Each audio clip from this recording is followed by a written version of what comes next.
exemplo, você falou bem no início, descobrimento do Brasil. O Brasil já era descoberto, né?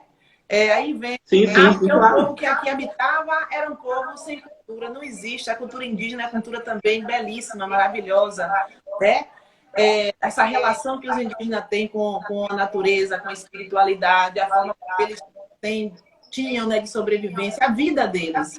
Então, tudo isso foi roubado, foi brutalmente escondido, jogado fora. Então, a gente percebe que existe uma resistência, a resistência do povo indígena para conseguir manter e guardar a sua cultura. Então, e foi uma agressividade muito grande, que nos foi imposta, que só para você ter ideia, quando eles sequestravam os negros, né, na África, os reis, rainhas, né, que eram capturados, eles tinham que tomar uma surra.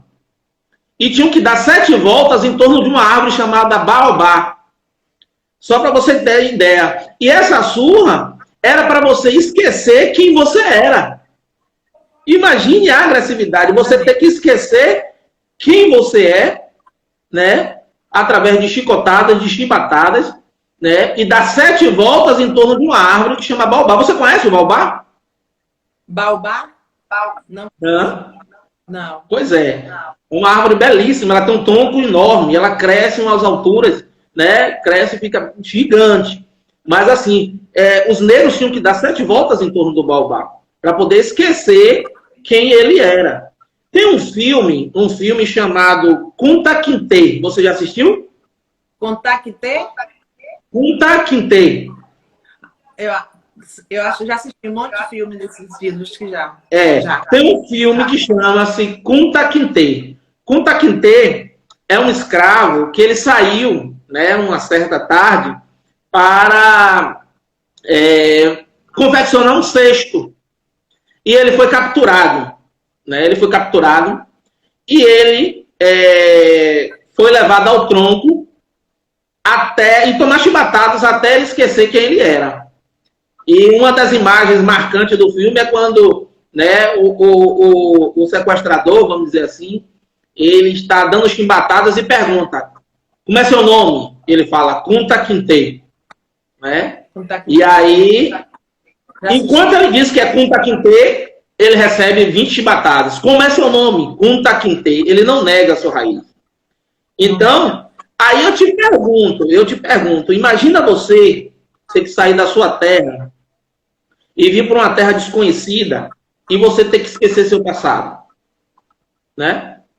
E aí eu te pergunto também, como você imagina que hoje nós, né, afrodescendentes, né, conseguimos trazer ainda para nosso Brasil, para nosso país, resistência em cima dessas culturas africanas? Como é que você imagina que isso perpetuou e que ainda hoje nós temos essa herança africana?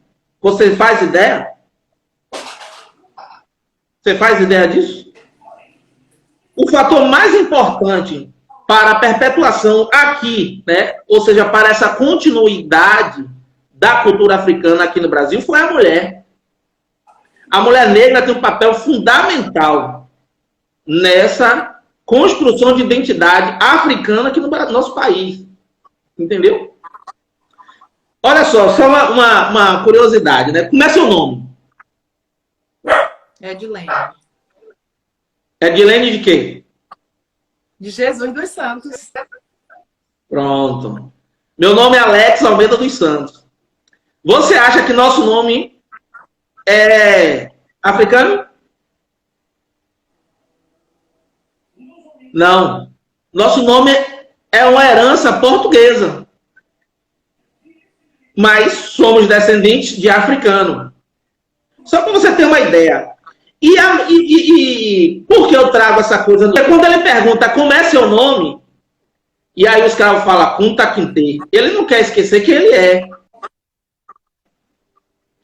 Mas nós, afrodescendentes, nascidos no Brasil, tivemos que esquecer a nossa descendência através do nome. Por que eu falo nome? Porque o nome é o que significa quem você é.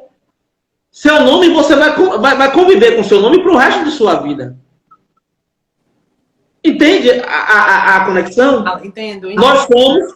Nós vivemos num estado, né, 80%, né, formado por uma população negra que não contém um nome africano no seu nome. Porque nós tivemos que esquecer esse passado. É isso. E assim, você entendeu? E assim, meu professor, é uma outra situação. A outra situação também que a gente precisa, pelo menos eu em sala de aula, aos escravos. Eu não gosto muito desse termo, os escravos. Porque dá uma conotação de que esse povo africano já nasceram nessa condição, que é uma condição já pré-estabelecida desde o nascimento. E nasceram... Nós somos descendentes de um povo escravizado. Entendeu? Do povo escravizado. Então, eu digo povo escravizado. Não povo escravo, não. Povo escravizado pelos europeus. Né? Que com certeza, com certeza. Todo tipo de violência possível, né? Desde a retirada do seu país, a anulação, né, da cultura desse povo, né? A separação, além do país, a separação de suas famílias. Porque chegando aqui no Brasil, essas famílias, eles eram separados, eles nunca ficavam, nunca foram vendidos, por exemplo, pai, mãe, filho, para o mesmo senhor. Geralmente eles separados, e cada senhor comprava um justamente para não ter, para poder não se fortalecer esses laços, esse vínculo. E aí a gente percebe a violência física, a violência psicológica, a violência emocional, a violência de todas as ordens.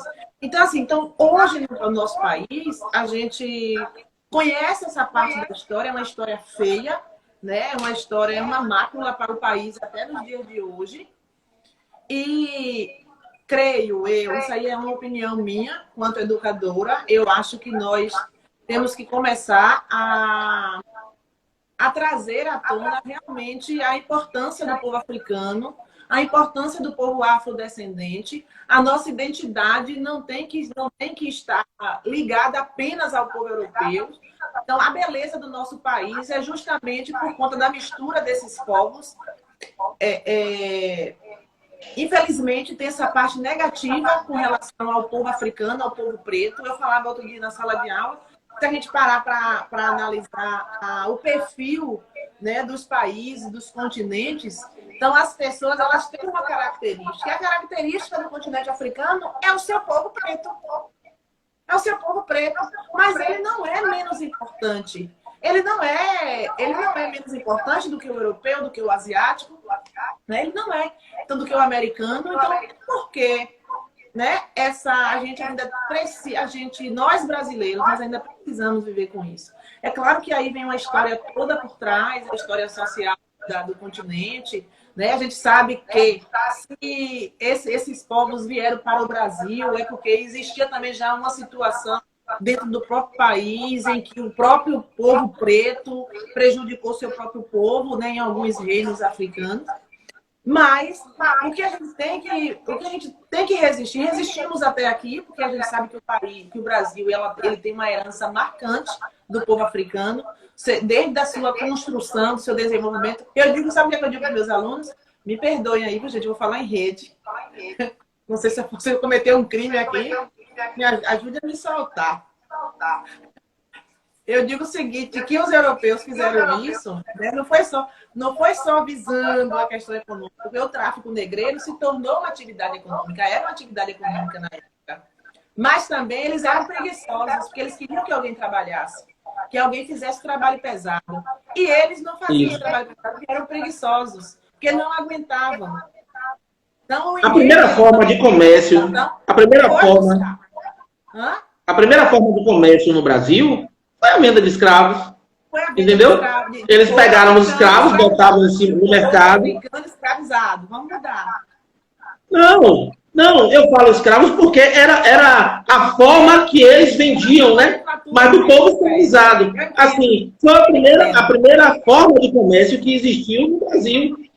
Esse aqui corre mais rápido do que o de cá, esse aqui é reprodutor, esse aqui, entendeu? Trabalha bem na lavoura. Então, esse tipo de comércio foi a primeira forma de comércio que existiu no Brasil. Só para você ter uma ideia. Aí eu trago também uma forma de racismo que é muito pertinente hoje na nossa sociedade, que é a intolerância religiosa.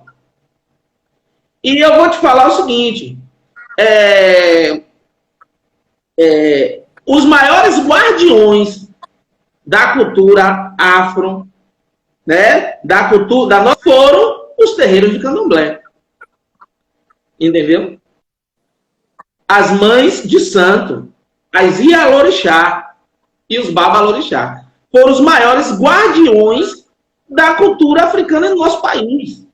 Entendeu? Mas, infelizmente, ainda existe esse racismo velado, ainda existe essa intolerância religiosa em cima das religiões de matrizes africanas. Porque se você parar para pensar, né, e ver o acarajé, o mungunzá, o vatapá, o caruru, são comidas, né, que, respectivamente, nos lembram uma matriz africana que foi perpetuada pelo candomblé aqui no Brasil. Entendeu como é a coisa? Então, a importância da religião de matriz africana para a preservação da cultura africana no nosso país se dá a essa religião. E ela é uma das maiores vítimas, né, do racismo no nosso país.